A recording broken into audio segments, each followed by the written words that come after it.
ওম হ্রিং ক্রিং পাতালপুরী দেব্যই নমঃ।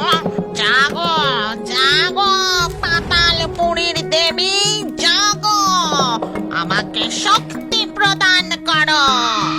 এইভাবে পাতালপুরীতে জ্বলন্ত অগ্নিপিণ্ডের সামনে বসে ডাইনি যজ্ঞে আহুতি দিতে থাকে আর বলে, বেশ, আর মাত্র কয়েক দিনের অপেক্ষা।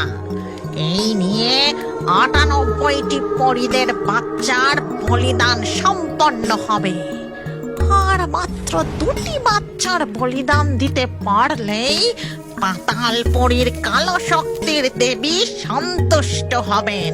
আর তিনি সন্তুষ্ট হলেই আমি পরবর্তী পাতালপুরীর রানী হব।